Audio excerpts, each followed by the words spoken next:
They say money can't buy love, but I learned it can certainly reveal its absence. I'm Eloise, born in 1952 in Detroit, Michigan. Back in 2018, at 66 years old, I made the biggest financial sacrifice of my life for my eldest son, Marcus. I felt proud then, but something happened that shattered everything I believed about family.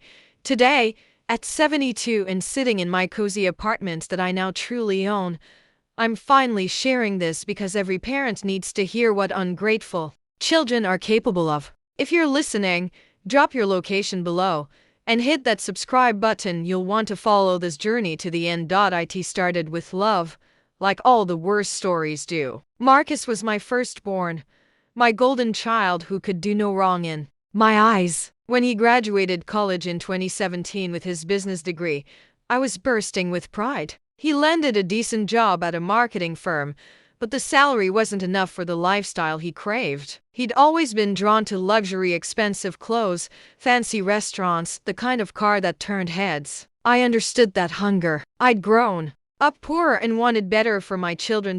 So when Marcus mentioned he was looking at houses but couldn't afford anything in the neighborhoods he wanted, my heart ached for him. I'd been saving for years, living modestly in my small rental apartment, putting away every spare dollar. My late husband Robert had left me a decent life insurance policy, and combined with my savings from 30 years as a school secretary, I had accumulated nearly $400,000. The house Marcus showed me was breathtaking.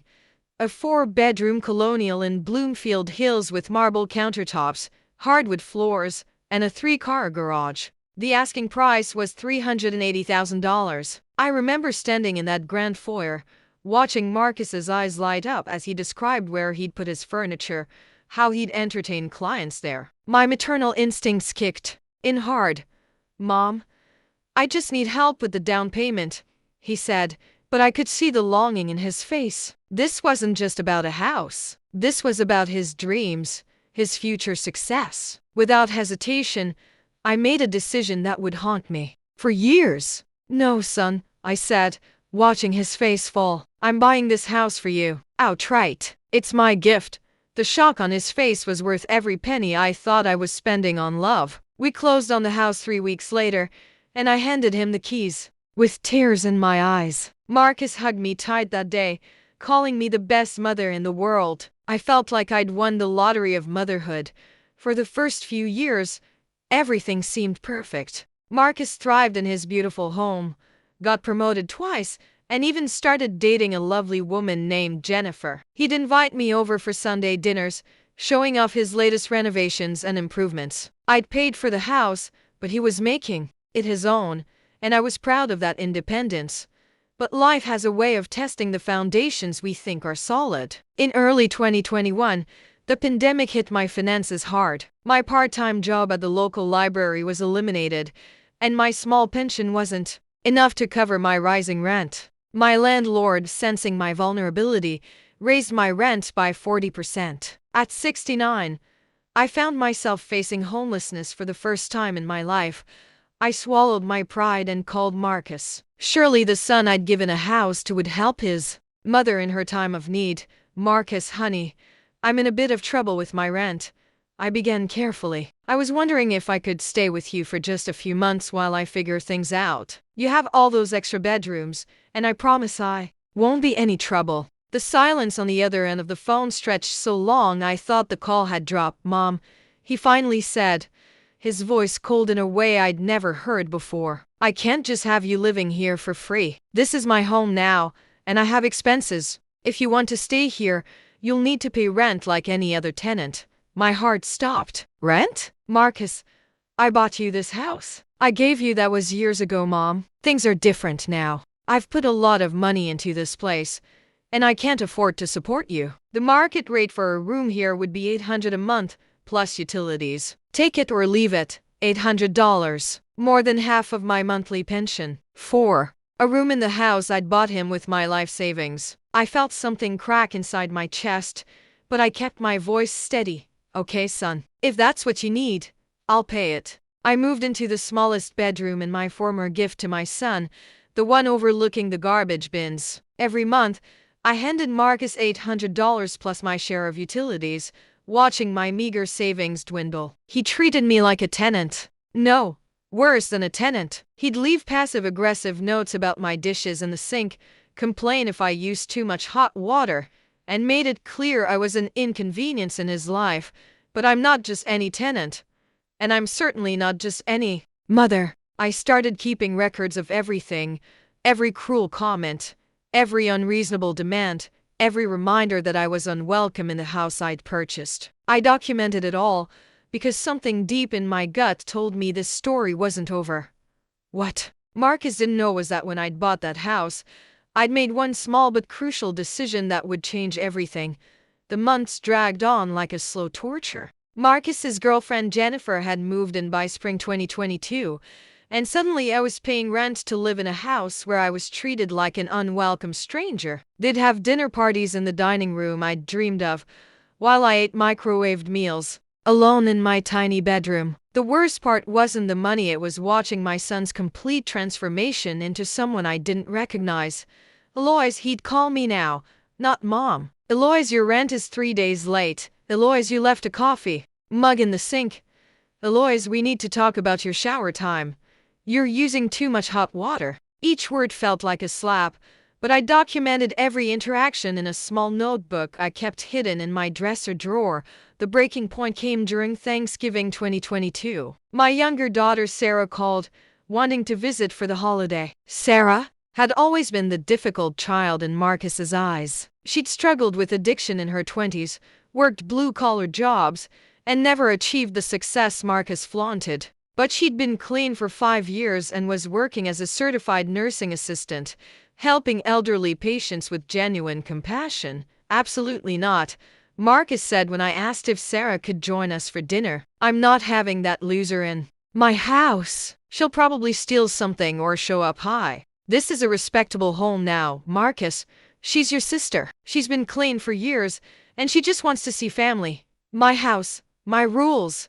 Eloise, if you don't like it, you can find somewhere else to live. That night, I called Sarah and told her she couldn't come. The sound of her quiet disappointment broke something in me that had been barely holding together. As I hung up the phone, I made a decision that would change all our lives forever. You see, when I'd purchased that house for Marcus, I'd been so focused on giving him the gift that I'd made one crucial oversight, or perhaps, deep down, one brilliant safeguard. I never removed my name from the deed. The house was titled in both our names as joint tenants with rights of survivorship. Marcus had been so excited about getting the house that he'd never bothered to read the paperwork carefully, and I'd never mentioned this detail. For months, I'd been quietly consulting with a lawyer named Mrs. Patterson, a sharp woman in her 50s who specialized in family property disputes. Using my documented evidence of Marcus's treatment, we'd been building a case. But more importantly,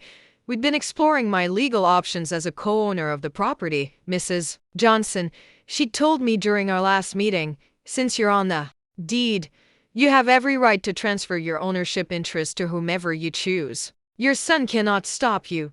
The plan was elegant in its simplicity. I would transfer my 50% ownership of the house to Sarah, making her Marcus's new co-owner. Then, as equal owners, Sarah could legally demand that Marcus either buy out her share at current market value, now worth over $450,000, or agree to sell the property and split the proceeds.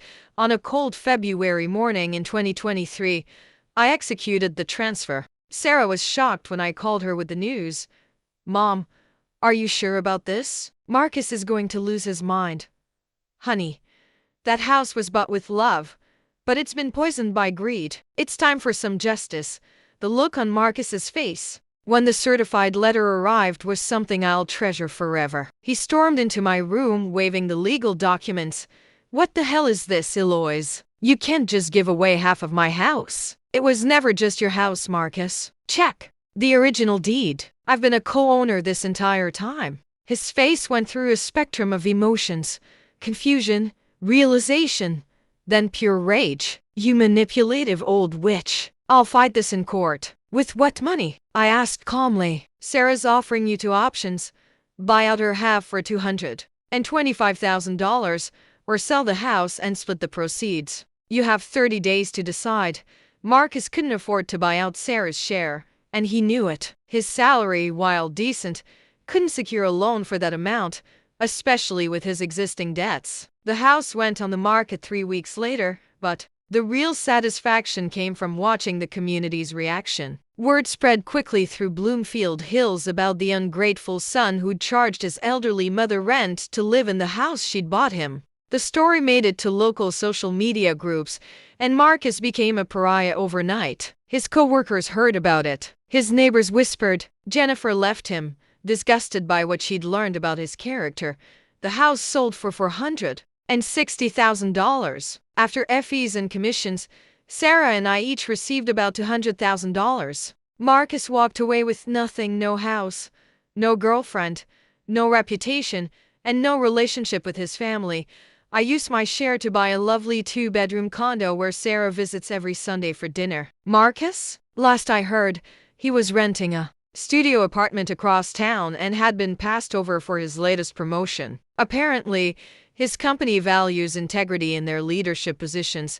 The most beautiful part of this story isn't the money I recovered or even the justice I served. It's watching Sarah flourish with her newfound financial security. She's back in school, studying to become a registered nurse, and she calls me every day just to check in. She understands the value of family, of sacrifice, of gratitude. Sometimes I wonder if Marcus has learned his lesson. I doubt it. People like him rarely do. But I learned something valuable too.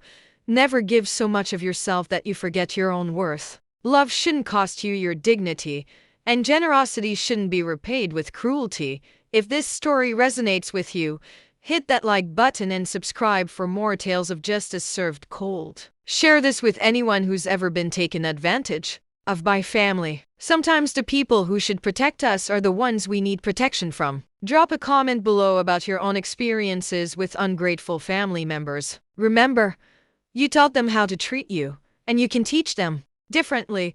The foundation of a family should be built on mutual respect, not one-sided sacrifice. When someone forgets who built their foundation, sometimes you have to remind them by pulling it right out from under their feet. Moral lesson: true family treasures gratitude over greed, choosing love's gentle wisdom over selfish hearts, building foundations that nurture rather than exploit precious bonds.